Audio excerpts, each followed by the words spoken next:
নমস্কার বন্ধুরা, কেমন আছো? আশা করি সকলেই ভালো আছো। আজকে আমি বানাবো আলু সয়াবিনের একটা মজাদার রেসিপি। তো প্রথমে সয়াবিনগুলো আমি গরম জলে ভিজিয়ে নেব। সয়াবিনে আলু দেওয়ার জন্য আলুগুলোর খোসা ছাড়িয়ে কেটে নেব। বন্ধুরা, ভিডিওটা ভালো লাগলে লাইক, কমেন্ট, শেয়ার করবেন। চ্যানেলে নতুন হলে চ্যানেলটিকে সাবস্ক্রাইব করে দেবেন। এভাবে সব আলুগুলো আমি এক এক করে কেটে নেব।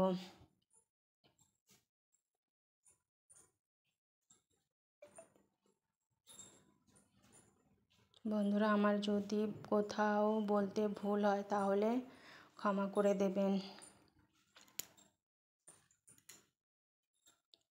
এখন আলু সয়াবিনের জন্য আমি রসুনের খোসা ছাড়িয়ে নেব।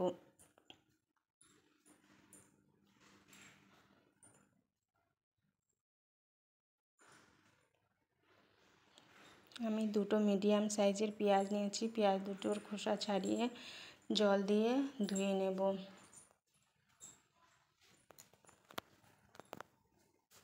টমেটোটাকে জল দিয়ে ধুয়ে নেব। এক টুকরো আদার খোসা ছাড়িয়ে ধুয়ে নেব।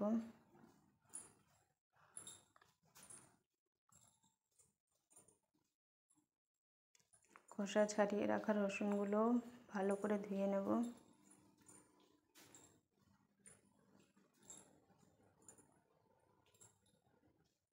টমেটো ছোট ছোট করে কেটে নেব।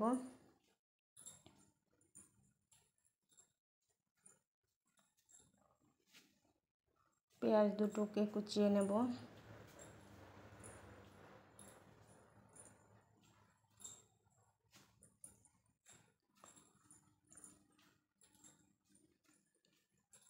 এখন আলু সয়াবিনের জন্য মশলা করে নেব। বেছে রাখা রসুন, কেটে রাখা আদা, টমেটো কুচি, কয়েকটা কাজু বাদাম, সমস্ত উপকরণ দিয়ে একটা সুন্দর পেস্ট বানিয়ে নেব।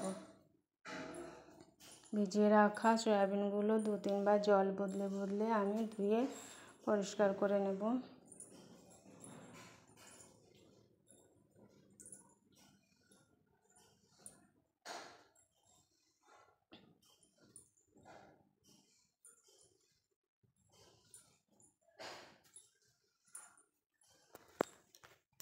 কেটে রাখা আলুগুলো জল দিয়ে ভালো করে ধুয়ে নেব।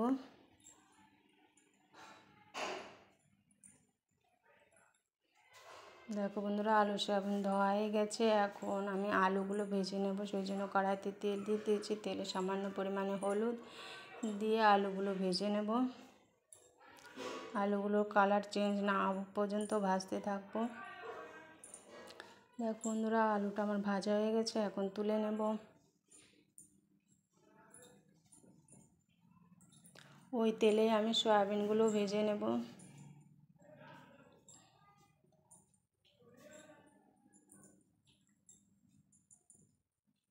সয়াবিনটা আমার ভাজা হয়ে গেছে। এখন ফোড়নে দেব গোটা জিরে, তেজপাতা, কুচিয়ে রাখা পেঁয়াজ,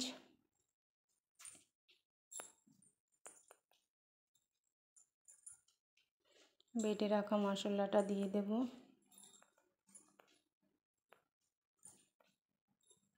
জিরে গুঁড়ো, ধনে গুঁড়ো, হলুদ গুঁড়ো, লঙ্কা গুঁড়ো, সমস্ত কিছু দিয়ে মশলাটা ভালো করে কষিয়ে নেব। বাটি ধোয়া জলটা দিয়ে দেব। এখন ভেজে রাখা আলু সয়াবিনগুলো দিয়ে ভালো করে কষিয়ে নেব।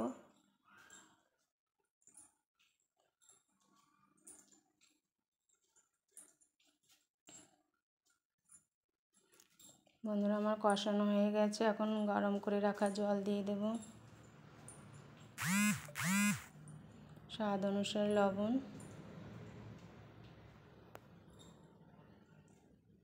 বন্ধুরা, ভিডিওটা ভালো লাগলে লাইক, কমেন্ট, শেয়ার করবেন। চ্যানেলে নতুন হলে চ্যানেলটিকে সাবস্ক্রাইব করে দেবেন।